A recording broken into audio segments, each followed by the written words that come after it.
This is an exclusive presentation of WOWO 1190 AM and 107.5 FM, Unholstered. Welcome back. We are finally here for another edition of Unholstered. Hopefully you're having a great weekend. My name is Kayla Blakesley, and I am just one of your hosts. Good morning, everyone. My name is Captain Sophia Rosales-Scatina. I'm with the Fort Wayne Police Department, and welcome back to the show Unholstered. Sophia, I will say this. The topic that we have today, you and I have talked about a lot. We have. The topic is marijuana. Last week we had on a really fantastic guest, and when the mic went off... The good stuff happens. The good stuff always happens. Isn't that the case? Not that the show wasn't great, because it was. But when the mic went off, we were talking about opioids and fentanyl specifically last week. But we started talking about marijuana off the air, and that in itself could have been a whole new episode. So I said last week to our guest, you got to come back. We have to have this truly unfiltered conversation about marijuana, so we brought him back. Yeah, and it's important to have those conversations. And like I said, we go down these rabbit holes after the show. Everybody knows when our mics get turned off, we start talking about things, and then things morph into idea topics. So, we've had several people on before in the previous shows to talk about marijuana, but Mark had a different perspective than everyone else had, and he decided he would come back and join us. So go ahead, Mark, introduce yourself once again. Yeah, my name is Mark Gerardo. I'm a sergeant and a detective with the Fort Wayne Vice Narcotics Division. Oh, I will say before we get started, I forgot to mention this last show. Mark was on previously as a patrol officer, but he did get a promotion in between that time. So he was a patrolman, now he's a sergeant. So I meant just to say that or ask that last time. So I'm glad you actually clarified that, because I completely lost train of thought last episode, because I love a good fentanyl conversation, Yeah. So I forgot to bring it up. I also should mention this too, Sophia, while we're on the topic of things we're forgetting to talk about. We've had a lot of people reach out to us asking us how to download the Unholstered podcast. That's on me. I just assumed everyone kind of knew how to download a podcast, but we're on Spotify, we are on iTunes, we are on Google for your Android devices. All of your devices should have a podcast app already built in. I'm an iPhone user, so mine's purple. You just click on that podcast button on your app, and you can search Unholstered.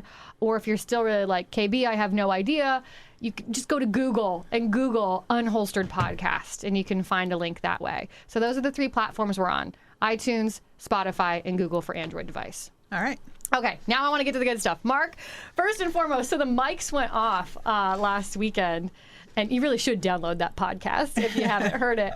And we actually got to talking about your undercover work.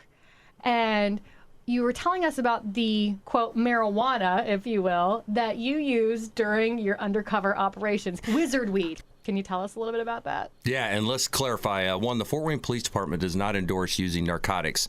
We actually have a clause in there because we have had situations where officers or undercovers go into the house, and one of the things that drug dealers do to try and prove you're not a cop is make you use drugs. We have had officers actually had guns put to their head, and they're forcing them to say, you're going to smoke crack, or you're going to snort this heroin, or whatever it is, harsh drug. Well, we don't want our officers doing that, and we have ways of hearing what's going on in the room when it's on our officers.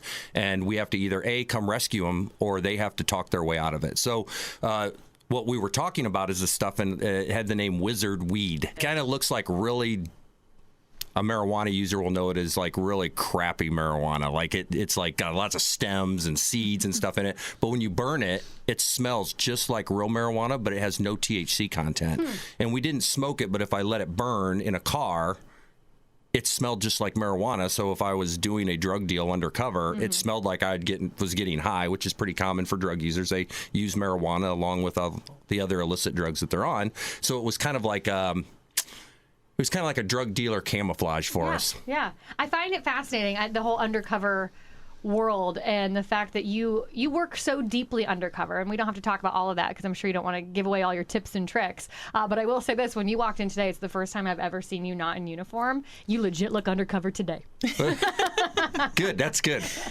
I wouldn't have recognized you. In fact, if we were walking on the street and I saw you, walking into the gas station, I don't even know, Mark, if I would have recognized It's you. weird to see people out of uniform. It is. I mean, you say the same thing about me. I do. I'm used to it now. Yeah, because I've been for a couple months now on light duty. But it's weird for me to see them out of uniform too. Like, especially when we went to beards, that really threw me because everybody looks so different with a beard than when they do without it. So because you weren't allowed to have beards, I'm assuming. At one point? Until a couple of years ago. Well, Mark, you are freshly shaven. You look good, even though you do look like you're undercover right now. But I bring up the wizard weed because I think it's just kind of such a great transition in talking about actual marijuana, because we had this conversation off the air last week and we were talking about the wizard weed, and somehow that caused us to go down this rabbit hole, as Sophia mentioned, about marijuana in general. And I asked you, well, what do you think, Mark? Do you think marijuana should be legalized or not? So I want to ask you now on the mic, but I want to ask you as a citizen and as a member of the Fort Wayne Police Department. So really, let's just go back to like my background, and there is a history with me and drug users. There's a whole podcast. I do this one every once in a while. It's a bare knuckle recovery with Nate Mollering and Tommy Streeter. I've speak on opiates quite a bit throughout the year. I talk to students. I talk to adults, and one of the things that came about in my career, my going on 26 years in law enforcement, is one, I realized I've always liked people. And I also have a degree in biology, and I did biochem research for Purdue University after I got out of the military. So I have a degree in biology and basically chemistry. And so I'm a problem-solving guy. So I'm pretty open-minded, although I'm a police officer, and everybody, oh, you're a police officer, of course you're going to hate legalizing drugs. It really didn't come from that, where I am a big no on legalizing marijuana. It came from the fact that for 19 years working in narcotics, I used to interview every single person I found that was overdosed. Like we'd find them passed out at a light with a needle in their arm. Let's say Carroll students, Leo students, all our local high schools are represented this. Nobody's exempt. So what I found is every single time, one of my first questions I ask them is, how old were you when you used your first drug? And that's when you were surprised by, we're getting into now, like they're starting hard drugs in like 6th grade. Yeah, that's insane. Every single one of them. I have not to this day interviewed in hundreds, maybe 1,000 interviews over my career, talked to a single person that did not start their drug usage with marijuana. They say it's not a gateway drug. That's the one of their big arguments that's pro-marijuana. It's not a gateway drug. If you ask my buddy Nate Mollering, who was deep, like dead twice in 24 hours from overdosing on heroin and fentanyl, he will tell you marijuana is most definitely a gateway drug. Tommy Streeter will tell you most definitely a gateway drug. So there's the first argument that was made early on in the marijuana, pro or against. You know, it's a lie. It's not a gateway drug. It is a gateway drug. How is it, though, that they, whoever they are, I don't know who's actually saying this, how can they, whether it's lawmakers, doctors, or whatever, say it's not a gateway drug when you are proof, and there's so much proof out there of people like Nate and Tommy who will tell you, oh yeah, I started with marijuana. So I don't even get where you can get this talking point of, quote, it's not a gateway drug. It is a gateway drug, and it's just as much a gateway drug as alcohol can be. Alcohol is also a gateway drug, and that's a big argument from the marijuana. Well, alcohol is a drug, and it causes all these problems. It does. Mm-hmm. We don't need to legalize another drug to damage our society in the ways that it damages our society, especially in the ways that we're seeing now, not just with my opinion, but with actually clinical proof, studies being done by universities. We're seeing the adverse effects and the overreaching problems that come with it. I'm not saying that marijuana couldn't be legalized in a controlled manner, but the way we're doing it right now is drive into Michigan and go into any head shop up there and tell me that's for medical purposes. I know they're recreational use as well, but that is the whole market. They make it look like candy and popsicles and chocolate and fudge, and it has all these other. It's about enticing people to use drugs. Do you think that they say it's not a gateway drug because, well, I'm not an addict. I'm not an addict like that guy with a needle in his arm, and I smoke marijuana. So it's not a gateway drug. Do you think that they take it from their own perspective and not from someone who may have maybe some genetic code that makes them more susceptible to addiction? And this is just the start of that? Yeah, and what I would say is just because somebody says it's a gateway drug doesn't mean that it is for everybody. Just like alcohol. Some people can drink a little bit of alcohol. They never in their entire lives become alcoholics. They don't have all the other fallout from it for whatever reason, mental stability or mental illness or a genetic precursor towards being an alcoholic. Maybe they don't have those things. But I can say definitively that every single drug addict that went on to harder drugs used marijuana first. And I agree with you, Sophia. It's probably the people that are like, I just smoke pot every day.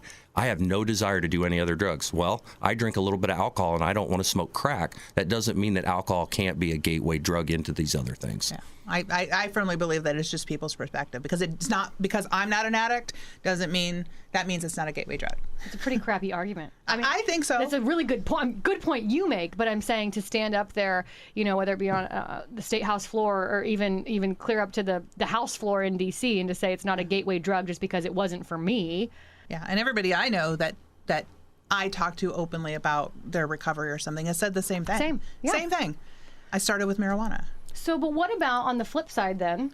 People who will say, but it has been proven studies, because there are some out there that do exist, that it does help, especially with medical issues, whether that be cancer or cataracts or MS. What would you say then, Mark? Well, I say they're absolutely right. And what we know scientifically is that, when somebody gets cancer and you end up with some kind of cancer that is causing a lot of pain, like you have like liver cancer or pancreatic cancer or some kind of bone marrow cancer, which can be just awful. It's an awful pain, I'm sure. I haven't experienced it, but I know that it's supposed to be excruciating.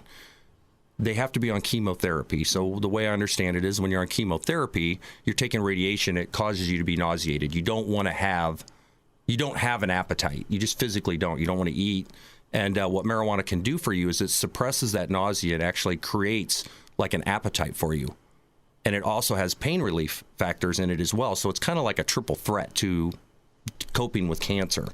Well, yes, by all means, smoke marijuana. In fact, for those people, if they want to smoke a pound a day, I'm good with it. Mm-hmm. I mean, I can't understand or even begin to relate to somebody that has that kind of pain. If that helps them, by all means, Indiana, legalize that portion. But the problem is they start off saying, well, it's for legalized marijuana. And then I have people here in Indiana, I catch them all the time. They've got medical marijuana cards from other states with marijuana on them. There's nothing wrong with them. They're a 19-year-old kid. They're a 25-year-old whoever. They don't have any health problems because I asked them, well, how'd you get it? And they'll explain to me how they go through the process. And it's not very strict. It's pretty much an open market for it. So your altruistic idea that marijuana is helping people, yes, that's true, but that's not why most of these places are legalizing marijuana. And I want to be clear, too, about something you said. You're talking about excruciating, unbearable pain. You're not talking about someone who might break an arm or maybe someone who has, some anxiety. You're not saying, let's legalize it for all said medical issues. You're talking about very specific medical issues. Correct, and orchestrated and controlled by doctors. In a controlled environment. And that's something Sophia and I have talked a lot about here on the show. And I think I speak for you when I say, Sophia, we both kind of fall in that area of, yes, legalizing it in a controlled... In a clinical setting. Yeah, clinical setting, yes. Like I go in to get chemotherapy, I have to go somewhere to do that. Yes. I have to go somewhere to do the marijuana, where it's a controlled environment. I know what I'm getting. It's not just Jimmy's plant in the back that I'm rolling up in right. and smoking. So it's just, it's not wizard weed. Yeah, it's not wizard weed. And we know the potency. We know how it's grown, where it's grown. And I know that people say that, well, in these shops, yes, but a lot of times, people come out and they're just getting it from their own grown plant. Well, what plant is it? Is it genetically modified? What is it genetically modified to? I'm glad you brought that up. So I just read it. I've been reading recent articles running up to this show. So one of the recent articles I read, a lot of it comes out of the West Coast. So here, I'm going to dispel argument number 2 that they had for years. Well, if we legalize marijuana, it'll decriminalize it. Yes, people using it won't go to jail. Mm-hmm. Well, the decriminalization will also keep the drug cartels out. So let's just address that right now. Because really at the end of this, we'll get back to it's the same talk that we have when we talk about opiates or any other drug. This is always about money. And with our politicians, it's either about money and lobbyists or it's about ignorance. Mm-hmm. And I'll argue it. I'd go to the State House floor and I'd argue this with them right now. And I'd take good people with me that we dispel any of these arguments. So here's the argument. So this thing about keeping the drug cartels out. So recently I read an article, Oregon, California, and Washington are having a horrible time. There was an article that came out in Oregon that said that 85% of their marijuana is coming from the drug cartels. I challenge anybody, look this up. LA Times just put out a huge article. We now have human trafficking going to marijuana fields in America, and you're going to hate to hear me say it, but it's both Mexican drug cartel and Chinese drug cartels. Mm-hmm. In Oregon, they just had one of their biggest illegal marijuana busts in Oregon. It was 17,000 plants. I think it was like I want to say 500 tons of marijuana processed. So the problem with it is when they grow this marijuana to keep pests and rodents out, they spray it with like rat repellents and they're using poisons. Gosh. This is going all on the plants. They are now distributing out of these 3 states to the entire world marijuana. So this illicit marijuana operation, and what makes it hard for law enforcement is because it's legalized there. Well, when they're looking for these illegal marijuana fields, you have all these legalized hemp and marijuana fields. It's hard for them to distinguish which one is which. And this, again, the drug cartels, human trafficking, they're living in squalor, horrible medical conditions. They're not being paid hardly anything. It's because they owe the cartels, either Chinese or Mexican. In the Chinese grows that they just found, it's Chinese nationals that have been human trafficked over to America. So it's basically forced labor and slavery producing all this marijuana, and it's hard now they've just made it harder for law enforcement to even help these people. So from a human standpoint it's just creating human destruction. Again, we're back to a drug, and if we have time, we'll go on and move on to THC psychosis, because that is our new big problem. Between that, for our teenagers and our young kids smoking marijuana, there are serious health problems they're getting that people usually don't get until they're in their 70s and 80s. Oh, wow. And I'll piggyback on what you said in that LA Times article. They also said that there's specific laws specific to California that if you don't produce or you refuse to produce in the county marijuana grows, if you refuse to allow them in your county, you do not get law enforcement funds to fight marijuana in your county. Wow. I mean, so they go to those counties and they know which ones they are, and they can grow there because they know these rural counties do not have the manpower to go in and tackle that. Now they don't have the financial resources to do it either. So they are just infiltrating all those counties who don't want it and just legally growing or illegally growing there, but at an astronomical rate, and then pushing that stuff out. And they're destroying watersheds. They're taking water. And right now, California's in that drought. They have no water. So if you have a watershed and it's getting completely destroyed or contaminated by the fertilizers that they're using. Huge environmental impact because these fields are massive. These are not like your somebody's got 10 plants in their backyard. I mean, 17,000 plants. That's a lot. I mean, that's a huge operation. I like this, though. I like this whole myth-busting road that we're walking down. That's what this show's all about, yeah, right? That's what it's all about. So, I mean, A, you've kind of busted the one. Yes, it is a gateway drug. B, it's not really going to do a darn thing to these cartels. What about the fact that people do say all this tax revenue? So it's interesting. So it's been quite a while ago, and I'd have to pull the article up, and I apologize to the listeners for not having off spot. No, that's okay. And this is, but what was interesting, I believe it was Stanford University did a study on how much money Colorado was making in tax revenue compared to what it cost them for having legalized marijuana. It was an interesting study. And the basis of the study is that what they found in the end, I'll distill it down without all the side effects to it, is for every dollar they earned in tax money, they spent $4.50 of the taxpayers' money. The reason is because when they legalized marijuana, what happened is just starting from the bottom, all the petty crimes went up. Well, let's just say marijuana, we'll just ask any pothead, how motivated to go to work are you when you're smoking marijuana? It's not exactly a motivating drug. Mm-hmm. So their work population decreased. They had a huge spiked increases in petty crimes like breaking into cars, shoplifting, all the other things that narcotics dealing and selling and using that comes about with it. All those ills showed up. And one of the biggest reasons is that your $20 bag of pot before it was legalized, that from the drug cartels, was $20. That $20 bag now is like $50, $60, $70 because you have all this tax added on to it. Mm-hmm. So if it's legalized in your state, I'm just thinking like the drug cartels, and they're big, we're going to get the drug cartels out. The drug cartels, okay, well, I'll just flood your state with it. And when I'm walking around with my bag of marijuana, how does the police officer know that it came from the drug cartel or it came out of the head shop?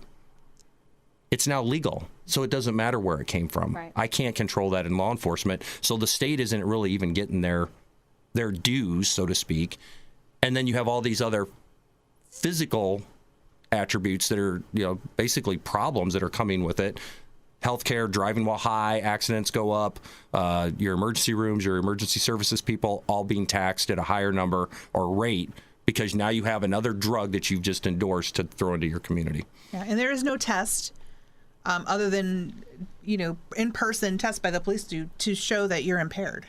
Right? It's not like It's not like a breath test for right? it, like we do alcohol. So we haven't caught up to that technology as of yet. So think about workplace accidents that may happen and all that other stuff. And I was just going to say, can you imagine how many people would, like you mentioned work, employment going down, but also think about all of the employees going to work stoned, right? Like I get it. You're not supposed to go to work drunk either. I get it. Yeah. But if there is no test yet, what you're telling me to really confirm or not if Sophia's high at work. Okay, well, what's going to say this is going to stop people from being high, showing up and operating heavy machinery? Yeah, and how are they getting to work? And how are they getting to work? They're driving. Correct. That's kind of an angle and it's scary. I didn't think of. It is scary. And I think the other one, too, I liked where you're kind of going with this, Mark, and I also would like to hear this. So you mentioned this particular person walking down the street with a bag of weed, and you don't know if it's from illegal cartels or some legalized shop in whom knows where. What kind of problems would this create for law enforcement? Let's say it is legalized here in Indiana. I mean, what kind of problems do you foresee coming from that for law enforcement? Well, for us in law enforcement, it really is. If it's not against the law, it really doesn't create a problem for us in the kind of like on the front side. It's the backside stuff again that's going to petty crimes. It's all the crime. We already have all these crimes. Like our Walmarts are just being decimated every year by like people going in and thieving stuff, and that's mostly due to the meth and fentanyl addiction. Marijuana, we all, as police officers, me and Sophia know, marijuana is everywhere. I drive down the road, actually coming home at 2:00 in the morning last night from my job. I'm behind a car. I can smell it. There's like a trunk full of marijuana because it's raw marijuana and my windows are up and I still smell it as I'm following the car. So we understand that it's everywhere. Legalizing it is only going to increase those numbers because now I can go everywhere, anywhere with it all the time. And I have no fear as a drug user or drug runner.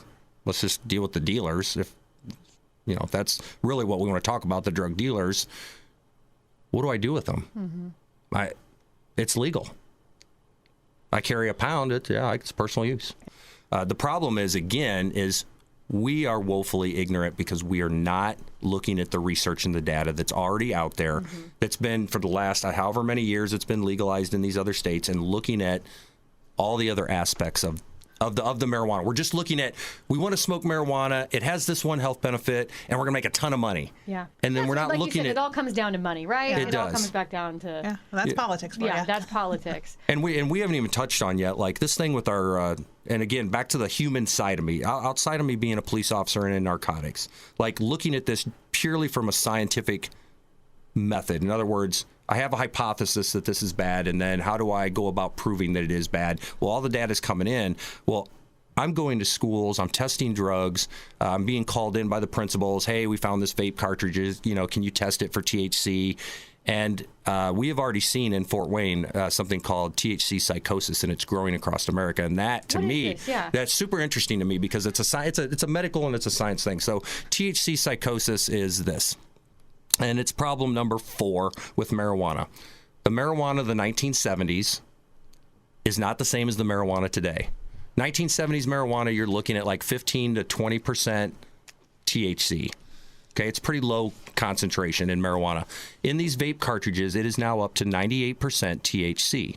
In fact, there's a little warning label if you look at the boxes of legalized ones, and we're not even getting into all the illicit ones that are brought in by the Russian mafia that we raided a house a couple of years back with the FBI where there were thousands of these illicit ones that were full of all kinds of other chemicals. They're actually so high in THC, it tells you and warns you only use 1 or 2 puffs at a time. Wow. So I will tell you the story about a local high school here in Fort Wayne, a good high school and a good kid. He tried something, right? When I was a kid, I tried. So my dad was a cop, but I tried marijuana. I didn't like it, and I did it like twice, and I never did it again. This kid was trying something. He went to the bathroom. He took a couple puffs, went back to his classroom. He starts sweating profusely, and he tells his teacher he's not feeling good. They send him to the nurse's office. So by the time he gets to the nurse's office, it's really starting to have a bad effect on him. And I know this secondhand because the police officer that was there that had to deal with him told me the story. The kid basically blacked out, but was still functioning. He stripped completely naked and was running through the school. He couldn't say. It sounds funny, but it's scary because this kid had a mental lapse from using it. And I challenge anybody, get on Google, type in THC psychosis. This is number one phenomenon, especially through the vape cartridge. Then we have the second health problem that's killing our kids is by the time they're in their 20s, if they're starting in their early teens smoking these vape cartridges, either nicotine or THC, there are chemicals in there. It's kind of like a syrupy, it's like a vitamin E compound. When you smoke these vape cartridges, it expands your alveoli in your lungs, the little sacs where the blood exchanges oxygen and carbon dioxide. It gets down in there, and then it scars them. So we have kids getting into their 20s or have COPD. They have to be on oxygen machines. We also are finding that the really high intake of THC from habitual marijuana users, we're having kids in their 20s, or I'm sorry, in their 30s and 40s already getting early onset dementia and Alzheimer type symptoms because it's damaging their brain. So, first of all, what I'm hearing you say is that everyone likes to say these vaping cartridges are like the way to go if you're trying to quit smoking or you are going to smoke. Smoke a cigarette. Well, that's what I almost feel like you're saying without saying to some degree. No, I'm saying it. Like they are Smoke a cigarette. If you're going to have a problem, these vape cartridges, if you start studying them, one of the things is if you're getting illicit ones like some of our teenagers do, they're full of like pesticides and herbicides. So you're now vaporizing a noxious chemical that's basically a poison to us, and you're putting it into your lungs. It's being shot straight line right into your oxygen, into your bloodstream. As if parents don't have enough to worry about. Right, yeah, if we don't have enough things to do. And parents need to be aware of how their kids are getting these. They're getting these through Snapchat. The dealers are on Snapchat. Hey, I'm here, and this, they're just all these phones. Digital drug dealing. Yeah. It is. Yeah, it's big right now. And that's what these kids are doing, and that's how they're finding them. So parents, be aware. That's going to be our topic next time. Digital drug dealing, because I feel like that opens up another whole can of worms too in terms of enforcement. How on earth do you have jurisdiction if someone's selling it from you from Colorado to Indiana? That's a whole nother It is the new open air drug market. But just so you know, we can still get to them. I like the sounds of that. Let's end on that note. We always get them. We'll end on a positive Eventually. here. Just like a parent, I always find out. I always tell my kids, I always find out what you're doing. So tell me up front. Well, I think we got to dive into this digital drug dealing coming up here on Unholstered. For right now, if you've missed any previous episodes, for example, the one we had last weekend with Mark, it's also one you have got to hear. It relates to fentanyl and opioids and how your kiddos are getting their hands on those as well. You can download the Unholstered podcast on iTunes, Spotify, or via Google for your Android device. Your town, your team, your topics. This is Unholstered. Thanks for listening to Unholstered. Be sure to subscribe to us on Spotify, Apple, or wherever you listen. And remember, you can listen every Saturday morning at 10:30 on WOWO 1190 and 107.5 FM. Podcasts by Federated Media.